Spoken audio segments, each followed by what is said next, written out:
Give me just a second. I want to share this with my group. Do-do-do-do-do.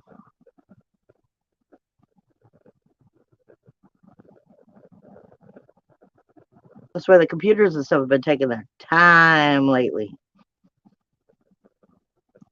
Everything's been all laggy. All right, let me light my incense, and then this is rally round the table. So let me get my incense all lit up here. Get myself a good little drink, and we'll get started. Rally around the table is never scripted, and it's never at a specific time. This is coming out whenever I'm feeling from spirit the need to bring these things out. So you can see it however you want to. And if you're interested, by all means, please share this. However, this one is a little bit more on the darker perspective. And I feel like it's important because I always say that spirit gives it to me in such theatrical levels. Um, because that's the way my mind understands it. That's the way my heart and my soul understands it. This is exactly why I'm naming it Rally Around the Round Table, because I view this whole spiritual movement of what is happening with people, and the idea of uh, uh, uh, the round table and the idea of the great, what is his name? The great king from the noble king and the round table and Morgana and everything. And for the life of me, I cannot get that name right now. But anyway, that's the whole point is the spirit is trying to remind us as we're coming into our spiritual essence, we're truly coming back to ourselves. We're cleansing out all of this funk and we're starting to move up into higher ascensions, higher vibrations, and we're coming back into authenticities of ourselves that we haven't even thoroughly known because of the way we were programmed at such a low vibrational energy. We are truly creating King Arthur is who I was trying to say. We are creating the most normal spiritual army ever. This is why I call it the round table. And right now we're at the holiday season. We're in the trenches of the holiday right before Yule or Christmas, the solstice, whatever it is that you see it as. And this is usually when family, can be very overwhelming. This is also when people who are alone and not have family can get very depressed. And the reason why I'm going down this road right now is because, of course, we want to see, the holiday season and the aspect of, the miracles that can happen. And that is the correct perspective to try and stay in the positive attitude, the positive perspectives here. But I've had, oh Lord, for the last 2 years since COVID began, and it's not all COVID's fault. I have had just psychopump after psychopump after psychopump. And if you don't know what the psychopump is, this is technically when the dead are not getting to where they need to go. They are not getting to the light. They're staying in the between. They're staying in purgatory. And I've had so many people in the last 2 weeks who are coming up to me with either they're stepping into their medium energy, they're stepping into their empath energy more and more. They're finding their sensitivity, they're awakening more and more. For those of you who follow me, my main guide are all the gods of death. Grim, the number one. And they're pointing out to me. And I've said this time and time ago. I've had a show even with Matt on the Matrix before when I was talking about Psychopump. Right now, it is at a very big point where people are looking for something to help them feel better, to get by, to believe, to have that hope. And a lot of people who've lost people along the way This can be a touchy subject. This is a very delicate situation, especially when you have loved ones that you've lost. Now, in theory, when we have loved ones that we've lost, they make it right into the light. This is what we're taught. You die and you go directly to heaven or to hell, whichever one it would be, is the way that we were originally taught. But that is not true. And from a shamanistic point of view, I have a map here. It's a little map that I made, and I'm just going to give you an idea of what I'm saying. Because when we're dealing with spirits, okay, let me hold on the map. When we're dealing with spirits that have crossed, and we're dealing with loved ones that have crossed, and we're feeling their energy, especially if they haven't made it into the light, you have to really pay attention to the energy you're receiving, whether it's a loved one or just because you're a medium and you're starting to come into this energy and you're not just feeling the energy of other people, places, or things, but actually entities and so forth. You've got to really be able to hone in on if that energy that you are picking up from these entities are earthbound entities, earthbound spiritual mindset, ego mindset. Because, like I've been saying for the last 2 years, if you're not in your power, someone or something else will be. And possessions start out friendly, start out not even meaning to necessarily cause harm. There are soul eaters, and then there are the possessions that ultimately turn into soul eaters. And I don't want to put out that you should not communicate with spirit. We definitely learn to do this. Energy is energy, but you have to understand, the more in depth the energy is, the harsher the energy is, the more thick. As I was talking to someone earlier today, and they were saying it feels like a thick wave of energy that's coming in. You as a human are still feeling things from a three-dimensional perspective. Spirit, which is energy, is feeling it on a more in-depth, more stronger, more powerful level. And when we're going through things like in astrology, like how I keep saying in astrology, Mars is in our communication right now, in Gemini, in Jekyll and Hyde, in retrograde, which makes us not very secure, makes our communication kind of like a pinball machine. I'm ready to attack. Well, that's not really how I feel about it, but then I'm ready to attack, but then maybe I shouldn't. You know, Mars is your inner warrior, your inner SWAT team, your inner passion, action, and aggression. And your communication in retrograde, overly communicating back with you with Mercury now in shadow. I've been warning you all for a long time that you were going to start to feel the floor drop out. That's kind of what I'm talking about right now.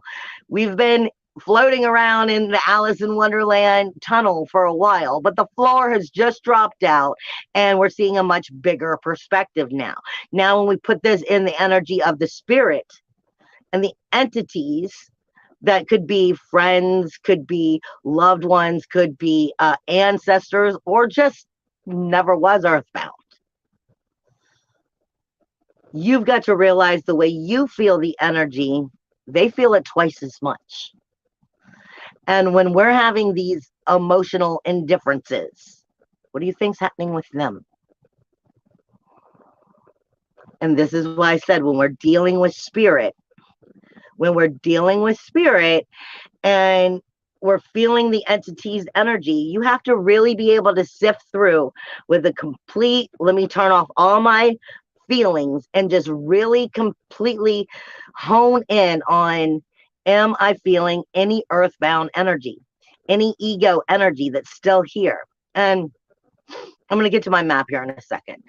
I use a friend of mine who had passed away in this energy a lot when I'm trying to explain it to people. We were very good friends, pretty much best friends. He was like a brother to me, and great love was there. He got killed in a car accident. Well, by a car, he was on foot. And when he died, he was still following me around almost a year and a half later and had not crossed into the light. And this was right around 2020. And so here I am fighting with the dead, who's one of my best friends, about how he needs to go into the light, because I knew the way these energies are coming. I knew that these energies are getting more intense, more deep, and harder, especially on those who have not crossed. And the reason I'm explaining this is so that you can maybe understand better what I'm talking about. My friend who had passed away, his daughter, when he passed, gave me some of his spiritual items. And God bless her little heart. It's stuff she didn't like. Some of his crystals he had, like this right here. I have the coyote pelt and stuff. That is all from him. But when he died, he had an Alchemist set, which to many people who don't understand, that is like runes or like tarot cards. And he also had bear claws that were very important to him. But he kept contacting me back as in, well, the rune set isn't yours. The Alchemist set isn't yours. I want it back. You're dead. What do you need it for? I want my bear claws back. You're dead. What do you need it for? This is part of what I'm saying. He wanted it because he was in purgatory. He wanted it because he was in the between. He wanted it because he was in the wastelands, as a lot of us shamans see it. And I'll explain to you the wastelands and the purgatory here in a second. What I'm saying is he was hanging around loved ones for a long time. I'm talking a year and a half. And following me around and other loved ones of his, because his intention was to watch over and protect us, which all starts out loving and good. But when you haven't made it into the light, you haven't gone back to where you belong for whatever reason. See, and that's the thing. A lot of people get stuck in the in-between, and they're being put in a very bad position when they die. It could be that it was an unexpected car accident, an unexpected accident of any kind. It could be, there are so many different reasons. For maybe the human still believes that they're not worthy enough to go to the light, to go to the next place. They have unresolved issues that they are holding on to, earthbound issues. And with my friend, he's like, I want my tarot cards back, which was his runes or his Alchemist. I wanted his claws back from the bear. And I'm like fighting with him. I'm like, okay, look, I can bring them here to this one place and I'll bury them and you can come get them. But I'm not trying to make you comfortable in this position. You need to go into the light, because the longer they stay, the more mad they become. They start out with the intention of, I love you and I'm going to watch over you. And unless they're an ancestor spirit who made that decision to stay here and watch over the family as ancestors, this is not a good thing. This is how possessions begin. This is why I was fighting with my friend. You cannot stay in the in-between. You cannot stay in purgatory. You cannot stay in the wastelands without having messed up things happen. You're meant to go back to the light for your healing before you choose if you're coming back into the recycling. This is also how fractured or fragmented souls happen. They end up breaking up and they're not making it to where they need to get. They're not getting back to their wholeness. And what they end up doing is they find something or somebody they like that makes them feel comfortable, but that's not good enough. Then they start needing something like my friend. I need my tarot cards back. I need you to give it to me over here. I need you to go bury my bear claws, because I need them where I'm at. No, you don't. You're not where you're supposed to be. You want to work with anybody if you have anybody as entities and energies, you do want to work with an unconditional love perspective, especially if during the holiday season we are feeling ones that we loved. There's been so many people who have crossed over in the last year and a half. I'm sorry, but as the shaman, I will tell you straight up, my home looks like a casting call for the Addams family on a regular basis. And I live right next to the hospital. So I have so many spirits, animals, and entities that are just traveling through, and I'm ushering them through left and right all the time. But that is not what it's supposed to be for regular people, because you're not dealing with Psycho Pump. And it just keeps getting thicker out here and thicker out here in the entities. And what happens is they start out watching over you, wanting to help you, but then they need something from you. And then that's not good enough. Next thing, I want to be closer to you. They're not feeling warmth. They're not feeling heat. They're not feeling love. They're not feeling touch. They don't get to have sex. They don't get to taste food. Eventually, that's not good enough. And then the attachment starts. And then the possession starts. All of this is because if you are dealing with an entity that has not crossed, yes, you want to give them that unconditional loving energy of understanding, but it is to direct them into understanding. This is not a comfort zone. This is not a comfort place for you. There is a better place for you. You need to go into the light. Let's help you figure out what I call is the stain, because you need to get past the stain. I have another friend who I was working on and off with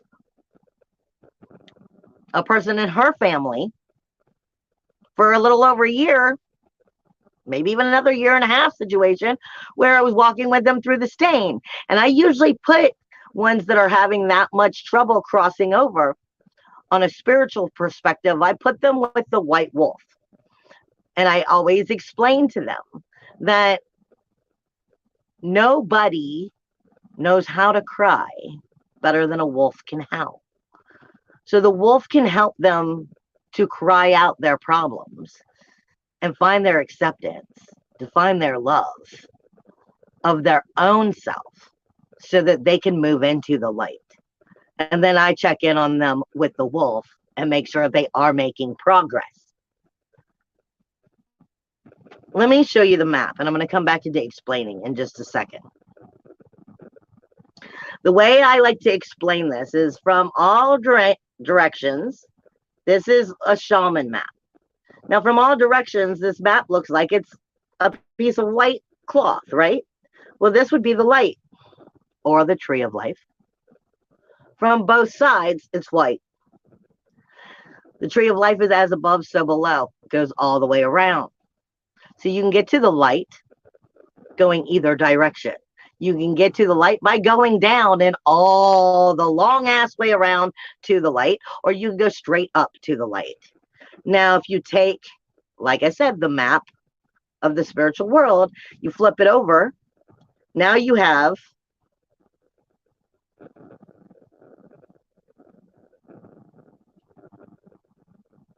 dark from all ways around. But you notice the dark on my map isn't just pure black. No, there's shades.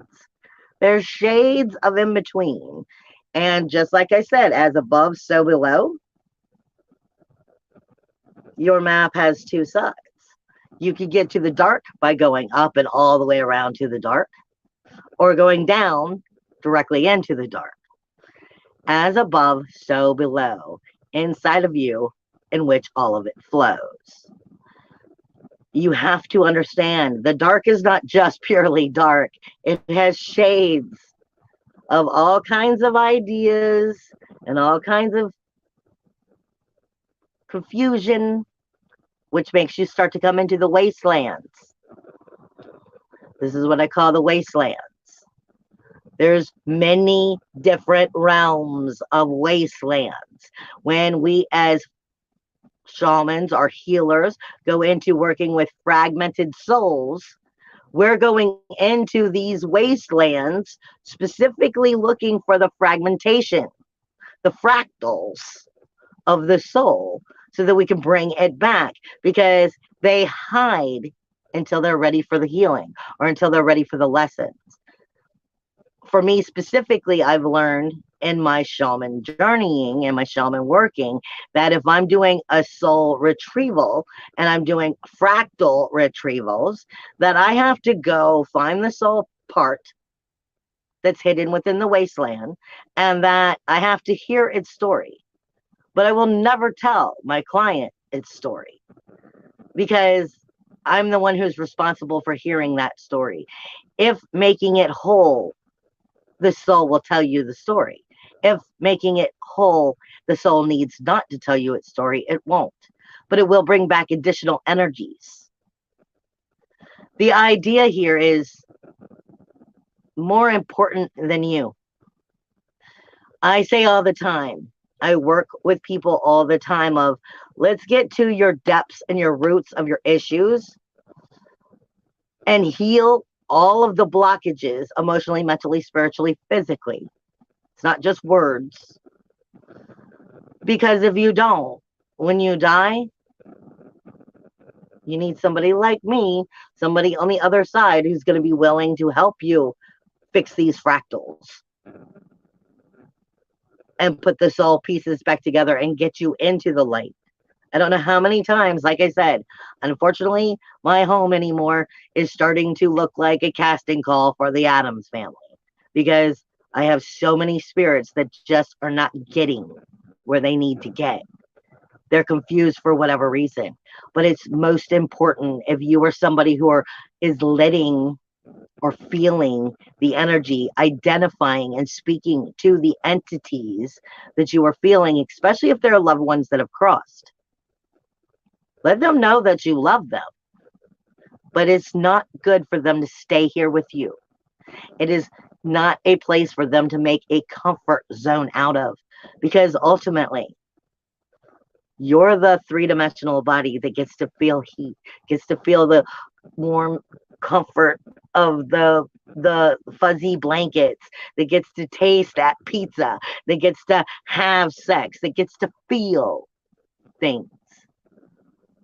They can't get back to right if you don't help them know that they need to go there, because in the long run, they will become that soul eater. And then they'll be walking around like zombies inside of you.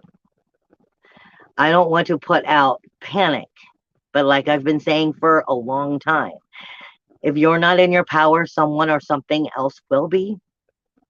And I desperately mean it. I want you to love yourself enough to be as right as you can with yourself, as well as right as rain with your spirit, with your guides, with any entities and energies that you deal with. But you have to know, you have to treat them just like you do children, or just like you do when you're dealing with demonic energies, in the sense of, I'm the parent and I'm the one who makes the decisions here, not you. I say all the time, parents love their children. Parents love their children, but when they misbehave, you make them stand in the corner, you make them write some sentences, you make them learn right from wrong. That doesn't mean that you don't love your children. That means that you have to be the parent, and that you have to teach them right from wrong. You need to make sure, if you're dealing with entities that are coming across, especially as we're coming into the holiday season and you're missing people. So many are stuck in the in-between, that don't keep them here for you. Don't make them comfortable and appease them in that level for you. Show them the unconditional love, but also show them this is not for you anymore. There is a place to go. And if all else fails, ask them to find the white wolf. I love you guys. Nobody wants to get stuck in the wastelands. Let's always work on our stuff right here in the now, so that we're not stuck working on it when the now's over. Whether you go into recycled population or not, you still want to make sure that you're getting to your highest vibration and your highest level of soul truth. Soul eaters don't care. They've lost the ability to care. And you've had soul eaters that have been what we call the possessions. But throughout of all of the ancient history and mythology, there are also entities that are more or less like cannibalism. And that is what they feed on. A lot of these darker entities feed off of the fact that they can make sure those fractals stay fractals forever. Don't feed into that game. This is about making sure you're getting the healing you need as you come through the holiday season. You're working through it. But at the same time, as we're dealing with these energies being as harsh, realize, especially if it's a fresh new death, it is incredibly harsh on them on a sensitive level. They already don't know where they're at. They're already alone. And now they're feeling even more sensitive than ever before. And all they want is the light, even if they're afraid to admit it. So don't let them get comfortable. I love you guys. Bye.